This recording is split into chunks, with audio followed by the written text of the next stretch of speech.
Check out this digital infrared temp gun that I'm going to come up with a bunch of uses for. This thing is just, I mean, so rad here for getting an actual sense of the heat in an area. And where I intend to really use this in the motorcycle shop is especially on exhaust systems. And so when I get done, I just couldn't wait to not release this video anymore. They're one of our first two companies that are partnering up with us on our new website and YouTube channel called Tools to Wrench. Sounds familiar, right? That's gonna be the sister channel really to review so many more different kinds of tools that aren't only motorcycle based, but especially for home, do-it-yourself stuff. You know, we do a lot of building and fabrication. One of my favorite things to do in life anymore is build tools and make things. Like, for example, hey friend, smash that subscribe button. It really helps us out. Also, we have hundreds of videos and playlists on here for you. Enjoy the video. The soda blaster that I'm just finishing up, that I just put on steroids for all the modifications I did. This thing's going to be cool. But yeah, so that's what we're going to do, is have this dedicated channel that can be focused on tools. And our friends over here at Kaiweets, I hope I'm pronouncing that correct, sent us this to test out. And this thing is super rad, and even how it's packaged. It comes with a case, cables, a charger, of course. I love the little accessory bag, but a nice heavy duty case for this. But you know, when you deal with these companies that have like these professional packaging, look at this box here. I mean, this thing is just, it's pretty wild. I've even sent them some requests to say this thing has way more features than I'm at all familiar with. So I've still got to learn about the tool. That's why this is more of a introduction video, but you can toggle here through different types of viewings that, once again, I need to learn. But what I do know is how the infrared works. And this is where it's going to be super cool to be able to hit these different exhaust pipes and see how the condition of the bike is running compared to the carb job that I did, right?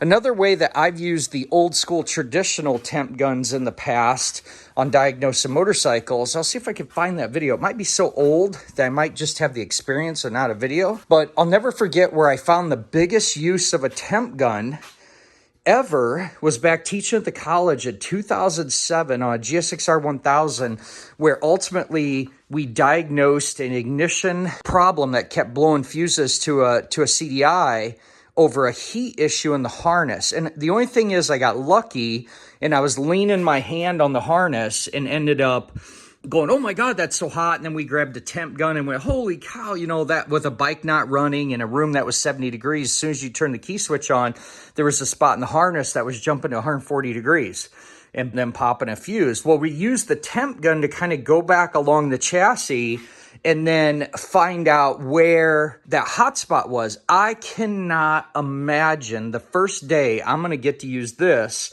with the infrared screen to where it will literally change colors to show me that hot spot. You know, even though we had, and just to be apples to apples, what I'm talking about, if I go to my measuring drawer here, I was using one of these, okay? Little pro tip here too. It's always a good idea to take the batteries out if you're not using them every day so that you aren't gonna have a problem. I mean, this thing I've had forever. And then got into one of these just because it went 250 degrees hotter. I'll put all the spec this thing will do. But once again, I'm taking, you know, this traditional one and running along. And if you've ever used one of those, it's taking in a collection of a pretty large area, and it doesn't allow you to really micro focus. So on that harness, we had to cut a lot of the harness back to expose the area. With this, it's going to allow you to pinpoint within a pretty small little area to go, I'd want to open that harness from like here to here. So let's take a look at what's super cool. Yes, there's an SD card on this that you could pull out, pop it in a computer, do whatever you want with the images. In the event of a motorcycle shop, you could send that to your customer, pop a little text message. Hey, tuning your motorcycle, cylinder one's running really hot. I think it's lean. How rad is that? And then for you yourself, just to give you that info. But check out what you could do here. Let's just say that I was taking a photo of this. Hit OK.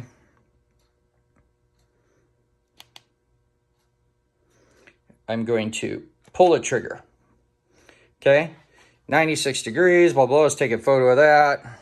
How cool would it be to check charging systems, regulator rectifiers, you know, find out what's nominal. You could start doing temperature readings of stuff when everything's normal, and then have some baseline or birth certificate, if you will, on what does it look like, you know, at a different point where you're trying to diagnose something. Say you had a regular rectifier that nominally ran 105 degrees or something. I'm making up a number. And then all of a sudden your charging system's not working. You go to the reg rec and it's run 200. Boom, you've got something to compare against. But let's go back. We took that photo, and then how do we access it? Do we got to pull it out and put it on the computer? Nope. You can actually view it right here. So there's our gallery. I'm going to hit OK again. So open the gallery. It's going to say review or delete all. Here's how you toggle back and forth just with the arrow keys here. Make sure I'm on the right one. Review. Yep. And then what I could do is start to toggle through these different photos that I took. There was that one of me. Looks like I'm pretty hot. I don't hear that much, so that's pretty cool.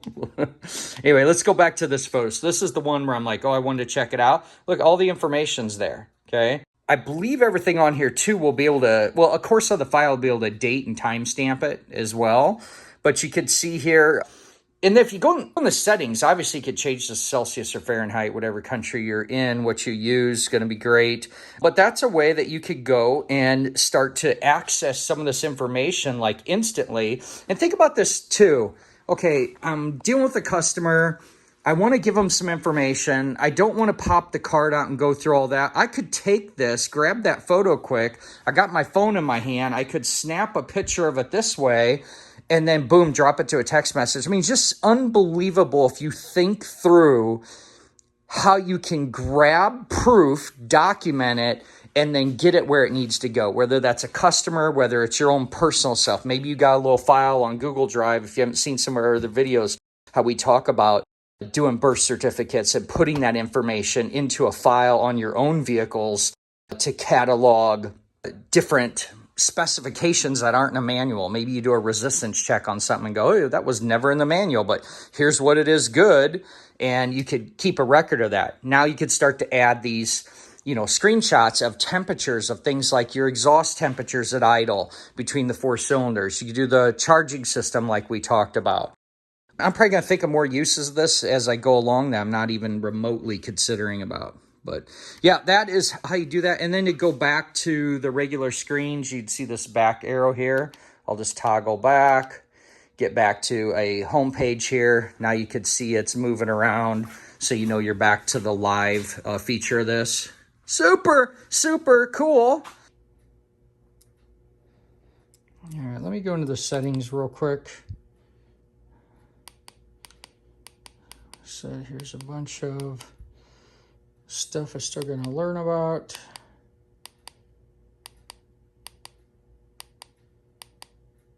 Okay, there's where you turn that laser on or off.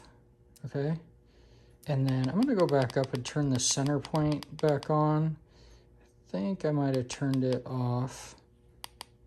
I think that gives you like crosshairs. Okay, got those two. Okay, now I'm going to back out of here. Yeah, there's the center point right there. So check this out. You know, I'm doing an infrared image, but let's say you were kind of getting confused at what you were looking at. What you could do is toggle down here, and there is a VL setting. Now you're still going to get temperature in here. Notice the top says 86 degrees. So if I go and I wanted to point at, pretend this was a hot running bike, and I've got my crosshairs on there. I don't know if you could see it there. Got my crosshairs, and I got my laser pointer now. Okay, so that just took a photo for me and put it in my photo catalog with the temperature. No, that's wild. Okay, there's that photo I took. I'm telling you, so much to learn about this. There's that. If you hit OK, visual. Now wait a second here. Let's do this. Let's look at different images I took. So let me go back to there. Okay, visual. Wow, that's wild. It just automatically saves both of them. So in case you're confused what you're looking at, you can just do that and go, oh, that's what I'm looking at. Wow, that's wild. Cool, I'm back to live here. Obviously, I think what most of us are going to use this for is the infrared, where we're measuring temperatures of something, right? So you can see there all the heat coming in on the edge of the door. Okay, if that seal's not that great. Woo! There's a lot of heat coming through that concrete. Look at that. 90 degrees. Got a temp there real quick. And when I do the door, 85, 5 degrees hotter coming at the bottom of that door. Huh, interesting. Well, friends, like I said, I'm going to do some more detailed videos and keep learning about this tool and all the features and functions. And the first project I'm going to use it on is going to be the VFR on the carb tuning once I get her together. Carbs are going back together today. Pretty excited to make some progress on this project, but I'll put some links below to these guys. They've got a discount coupon for fans. If you go ahead and watch their videos and their research and find out, hey, this is something I have to have today. I don't even need the rest of Shane's video. That link and discount will be available for you. Man, I have wanted one of these forever, and they were just way out of our price range. These were $1,000 when they were first coming out, and then they started bouncing at $700. I think this one's a few hundred, and you're paying $80 to $100 for just a regular one that doesn't have all these features. Once again, thanks for being a sponsor of the Tools to Wrench channel, and all our How to Wrench fans, if you haven't done so yet, I'll put a link to that. Hop on over to that channel. That's going to be specifically tool focused. Really looking forward to grow another channel and hopefully get over that 100K club. As always, my friends, like, share, subscribe. Make it a great day and keep wrenching.